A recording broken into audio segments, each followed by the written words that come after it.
ওরা 2,26,000 কোটি টাকা বাংলাদেশ থেকে চুরি করে নিয়ে গেছে। সরি, 26 লক্ষ কোটি টাকা বাংলাদেশ থেকে চুরি করে নিয়ে গেছে। যদি এইটাই তাদের দেশ হতো, তাহলে দেশের টাকা কেউ কি বিদেশে চুরি করে, পাচার করে, পাঠায় না। এটা ছিল তাদের জমিদারি, এখান থেকে খাজনা আদায় করবে, আর দেশ তাদের এই দেশের বাইরে। কোথায় কোথায় আমাদের হাতে টিকিট ধরায় দিত, অমুক দেশে চলে যাও, তমুক দেশে চলে যাও। তোমাদের টিকিট জাতি ঘৃণা ভরে প্রত্যাখ্যান করেছে, তো তোমরা বিনা টিকিটে অন্য দেশে গেলা কেন? এ কাজটা তো ভালো করলা না তোমরা। এই দেশে যদি তোমাদের দেশ হয়, মাটি কামড়ে পড়ে থাকতা এবং প্রমাণ করতা যে তোমরা দোষী বা নির্দোষ। তা তো পারলা না, কারণ পাপের বোঝা যখন ভারী হয়, জাহাজ যখন ভরে যায়, তখন আর দেশের মানুষকে বিশ্বাস করতে পারে না। তাই হয়েছে। আমরা পিছনকে পিছনেই ফেলে দিতে চাই, এখন জাতি সামনে আগাতে চায়। জাতিকে সামনে আগাতে হলে এই জাতির মধ্যে সীসাডালা প্রাচীরের ঐক্য লাগবে। আমি বিনয়ের সাথে নিপীড়িত, নির্যাতিত 15টা বৎসর যাদের কর্মীরা, নেতারা জীবন দিয়েছেন, পঙ্গুত্ব বরণ করেছেন, ঘর ছাড়া বাড়ি ছাড়া হয়েছেন, বিভিন্নভাবে কষ্টভোগ করেছেন, অসংখ্য মামলায় দফায় দফায় জেলে গিয়েছেন, রিমান্ডে নিয়ে বেইজ্জত করা হয়েছে, কষ্ট দেওয়া হয়েছে, তাদের কাছে হাত জোড় করে বিনয়ের সাথে অনুরোধ করব, এমন কোনো হঠকারী কাজকলাম আমরা যেন কেউ না করি যার কারণে আমাদের জাতীয় ঐক্য নষ্ট হয়। আমরা যেন কেউ চুরিচামারি না করি, চাঁদাবাজি না করি, দখল বাণিজ্য না করি, ঘুষের ভাগ না বসাই, মামলা বাণিজ্য না করি, এবং ফ্যাসিজম ফিরে আসে, ফ্যাসিস্টকে আমরা যেন কোনো ধরনের আশ্রয় প্রশ্রয় না দিই। আমরা প্রতিহিংসার পক্ষে না, কিন্তু আল্লাহর রসুল মক্কা বিজয়ের সময় মক্কার সমস্ত দুষ্কর্মকারীদেরকে ক্ষমা করে দিয়েছিলেন একটা অপরাধ ছাড়া। তিনি বলেছিলেন আজকে সাধারণ ক্ষমা ঘোষণা করা হলো, কিন্তু যারা নিরীহ মানুষকে খুন করেছে তাদের 10 বা 13 জনের নাম উল্লেখ করে বলেছিলেন এদেরকে যেখানে পাওয়া যাবে ওখানেই খুন করা হবে। খুন কখনো মাফ হয় না। আমরা বাংলাদেশে প্রত্যেকটা খুনের বিচার চাই, শুধু আমাদের নেতৃবৃন্দ না, আমাদের কর্মী না, যত মানুষ খুন করা হয়েছে অন্যায়ভাবে সবার বিচার চাই। বৃহত্তর রংপুরবাসী অনেক কারণেই আপনারা গর্বিত, অথচ আপনারা বঞ্চিত। এই রৌমারের বড়াই বাড়িতে যে যুদ্ধটা আপনারা রাতের অন্ধকারে করে শিক্ষা দিয়েছিলেন, সেই শিক্ষার প্রতিশোধ নেওয়া হয়েছিল বিডিআরের পিলখানায়। কিন্তু আপনাদের গর্বিত ইতিহাস এখনো চকচক করছে।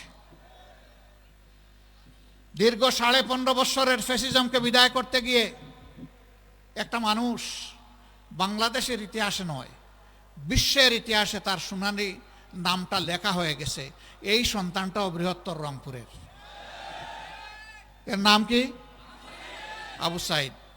সে আমাদের এখন বিপ্লবের আইকন, প্রতীক, আমাদের নেতা, আমাদের সিপাহ সালার, আমাদের বীর সেনাপতি। তার রাস্তা ধরে এবার যারাই জীবন দিয়েছে, মহান রবের দরবারে দোয়া করি আল্লাহ তাদের সকলকে শহীদ হিসাবে কবুল করুন। যারা পঙ্গু হয়েছে তাদেরকে আমরা যেন গর্বের সাথে সম্মান করতে পারি, শ্রদ্ধার সাথে বুকে ধারণ করতে পারি। শহীদ এবং পঙ্গু সকলের কাছে আমরা কৃতজ্ঞ, কিন্তু এই ঋণ পরিশোধ করার শক্তি এই জাতির নেই। তবে যে কারণে তারা শহীদ হয়েছে আমরা তাদেরকে কথা দিচ্ছি আমাদের প্রিয় সংগঠনের পক্ষ থেকে, একটা করাপশন ফ্রি, দুর্নীতিমুক্ত, সুষম, বৈষম্যহীন, মানবিক বাংলাদেশ না গড়া পর্যন্ত আমাদের লড়াই অব্যাহত থাকবে ইনশাআল্লাহ। আমাদের সন্তানরা স্লোগান দিয়েছিল, এখনো দেয়, আবু সাইদ মুগ্ধ, শেষ হয়নি যুদ্ধ। হ্যাঁ, যুদ্ধ সেদিন শেষ হবে যেদিন মানবিক বাংলাদেশ প্রতিষ্ঠিত হবে। তার আগ পর্যন্ত এই যুদ্ধ ইনশাল্লাহ চলবে। আমরা সমাজে অনাচার দেখলে প্রতিবাদ করবই, এটা আমার বিরুদ্ধে হলেও আমি প্রতিবাদ করব। অনাচার যিনিই করবেন তার ব্যাপারে আমরা মুখ বন্ধ করে থাকবো না। এই জন্যই আমরা রাজনীতি করি। আমরা ন্যায়ের পক্ষ নিব, অন্যায়ের প্রতিবাদ করব। যদি অন্যায়কে নীরবে হজম করি তাহলে আমিও অন্যায়কারীর মদতদাতা হয়ে গেলাম। আমরা এই অপকর্মের দায় নিতে চাই না। এমনকি আমাদের দলের কেউ যদি কোনো জায়গায় এই সমস্ত অন্যায় অপরাধ করে, আমরা বলবো এদেরকে ধরে দিবেন, ছাড় দিবেন না। আমাদেরকেও খবর দিবেন, প্রশাসনকেও খবর দিবেন। এদের ব্যাপারে আমাদের জিরো টলারেন্স। আপনারা সাক্ষী, আলহামদুলিল্লাহ 5 আগস্ট থেকে শুরু করে আজকে এই জানুয়ারি মাসের 24 তারিখ পর্যন্ত দীর্ঘ 6 মাসের পথ পরিক্রমায় আমাদের লোকেরা চাঁদাবাজি করে নাই, দখল বাণিজ্য করে নাই, মামলা বাণিজ্য করে নাই। শত শত নিরীহ মানুষকে মামলায় ঢুকাইয়া তাদের কাছ থেকে টাকা আদায় করে নাই, ঘুষের ভাগাভাগি করে নাই। আমরা জানি এটা হারাম। আল্লাহ তাআলা এই হারামকে বর্জন করার তৌফিক আজীবন আমাদেরকে দান করুন। এরপরেও নফসের দুকায় শয়তানের ওয়াসওয়াসায় পড়ে যদি কেউ বিপদগামী হয়ে যায়, আমরা তাদেরকে ছাড় দেওয়ার পক্ষে নই। এখানে আমার ধারণা শহীদ পরিবারের সদস্যরা আছেন, এখানে অনেক আহত পঙ্গু ভাই বোনেরা আছেন। আমরা তাদের কাছে আবারও কৃতজ্ঞতা জানাচ্ছি। আমরা শহীদদেরকে কোনো দলীয় সম্পত্তিতে পরিণত করতে চাই না। শহীদরা জাতির শ্রদ্ধার তারকা। তারা মাটিতে নয়, ইনশাল্লাহ আসমানে জ্বলজ্বল করে জ্বলবে। আমাদের আবেগটা তাদের প্রতি এরকমই। আল্লাহ তাআলা এই সম্মানবোধটা এই জাতিকে, এই শহীদদের প্রতি দেওয়ার তৌফিক দান করুন। বিনয়ের সাথে বলবো, সবাইকে বলবো, মেহেরবানি করে শহীদদের আকাঙ্ক্ষার বিপরীতে যায় এমন কাজ কেউ দয়া করে করবেন না। যদি চাঁদাবাজি করেন, দখলদারি করেন, মামলা ঘুষ বাণিজ্য করেন, মানুষের উপর জুলুম করেন, তাহলে শহীদদের আত্মা কষ্ট পাবে। আমাদের শহীদ বন্ধুদের আত্মায় কষ্ট দিবেন না ভাই। বন্ধু দুস্থ,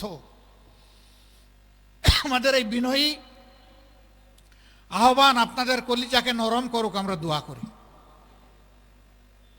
কিন্তু যদি না করেন, যদি কেউ অপকর্ম অব্যাহত রাখেন, মনে রাখবেন আমাদের লড়াইও অব্যাহত থাকবে ইনশাআল্লাহ।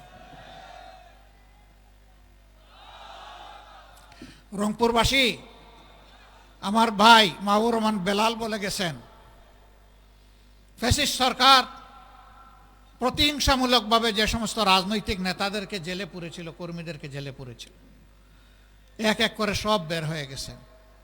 কিন্তু আমাদের দুঃখ, আমাদের ভাই, আমাদের নেতা, বাংলাদেশ জামাতে ইসলামীর তৎকালীন ভারপ্রাপ্ত সেক্রেটারি জেনারেল, আপনাদের প্রিয় মানুষ, প্রিয় নেতা আজহারুল ইসলাম ভাই এখনো জেলে।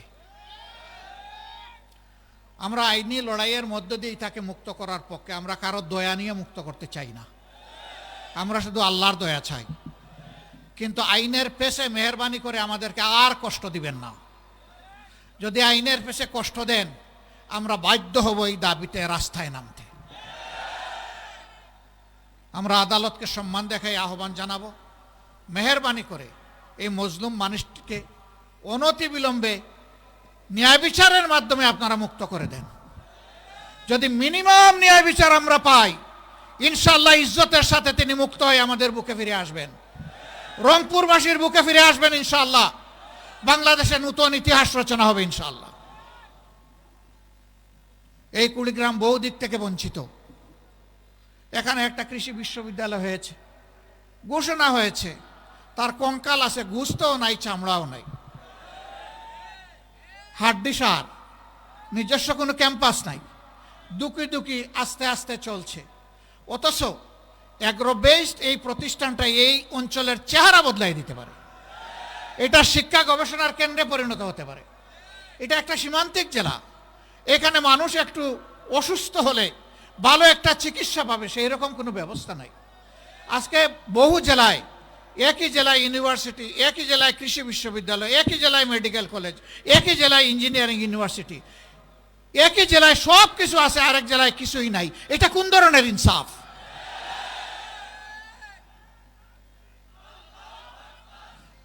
বৃষ্টি শুরু হলে ঢাকায় আমরা বসি, আমাদের বুক দুরু দুরু করে কাঁপে, আমরা আতঙ্কে থাকি কোন সময় খবর আসবে তিস্তা পাড়ের লোকদের এই অবস্থায়, দুর্দশা সব ভাসকে নিয়ে যাচ্ছে। কেন এটা স্থায়ী সমাধান হলো না? স্বাধীনতার অর্ধ শতাব্দীর ঊর্ধ্বে চলে গেল, কিন্তু এই দুঃখ গুছানো হলো না কেন? বুটের সময় এসে বাবা ডাকবেন, আর কেয়া পার হয়ে গেলে শালার মর্যাদা দিবেন না। এই ধরনের দুষ্ট রাজনীতি পরিহার করতে হবে।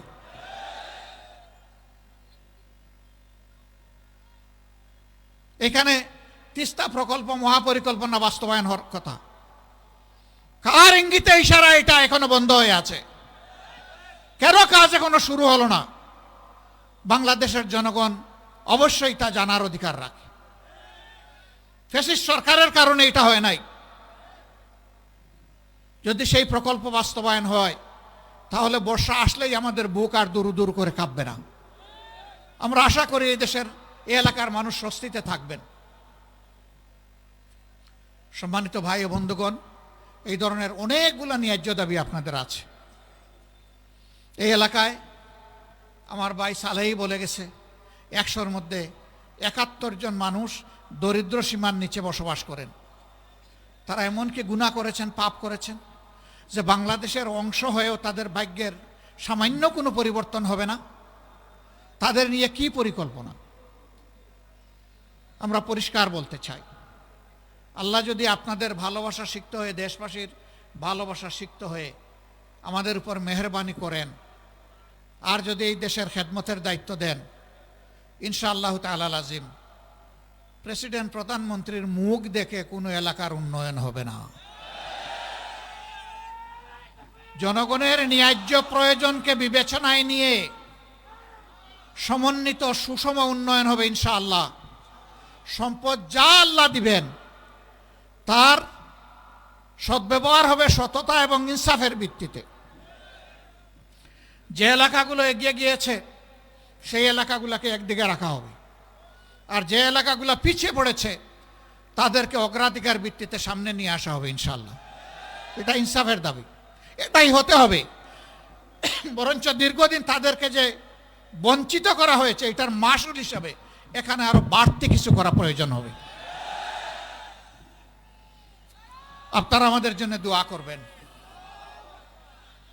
ন্যায়ের পথে, ইনসাফ কায়েমের পথে আমাদেরকে যতদিন পাবেন, আমাদেরকে একটু ভালোবাসবেন, দোয়া করবেন, সাহায্য করবেন, ভুল করলে সমালোচনা করবেন। সত্যের পথে, দেশ গড়ার পথে আপনারা ইনশাআল্লাহ পাশে থাকবেন। আপনাদের বুকের বিছানায় আমাদের জন্য একটু জায়গা করে দেবেন। পারবেন তো আপনারা? এই দাওয়াত নিয়ে ঘরে ঘরে পৌঁছে যেতে হবে। ইনসাফের দাওয়াত, সাম্যের দাওয়াত, মানবিকতার দাওয়াত, দুর্নীতিমুক্ত সমাজ গড়ার দাওয়াত, কোরআনের আইন কায়েমের দাওয়াত। আসুন সেই দাওয়াত বুকে নিয়ে আমরা কুড়িগ্রামের প্রত্যেকটা ঘরে ঘরে ছড়িয়ে পড়ি।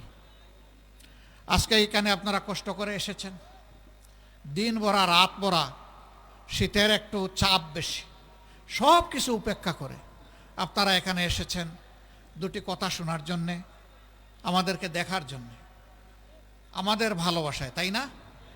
এই ভালোবাসা কার জন্যে? এই ভালোবাসা কার জন্যে? আল্লাহ তাআলার জন্যে। আল্লাহ তাআলার কাছে দোয়া করি আমাদের এই ভালোবাসার বিনিময়ে আল্লাহ যেন বাংলাদেশটাকে সুন্দর করে দেন। আমাদের শহীদদের রক্তের মর্যাদা যেন আমরা দিতে পারি, সেই তৌফিক দান করুন। এবং আল্লাহ রাব্বুল আলামিন এই ভালোবাসাকে তার প্রিয় জান্নাত পর্যন্ত যেন পৌঁছে দেন।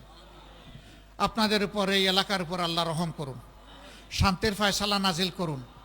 আল্লাহ রাব্বুল আলামিন আপনাদের সকলকে তাইয়্যিব হায়াত দান করুন। ভাই ভাই হিসাবে দল মত ধর্মের ঊর্ধ্বে উঠে এক হয়ে এক মহানায় এসে সবগুলা হাতকে এক জায়গায় করে এই দেশকে গড়ার তৌফিক আল্লাহ তাআলা আমাদেরকে দান করুন। আল্লাহ হাফেজ। বাংলাদেশ জিন্দাবাদ। বাংলাদেশ জামাতে ইসলামী জিন্দাবাদ। আসসালামু আলাইকুম ওয়া রাহমাতুল্লাহ।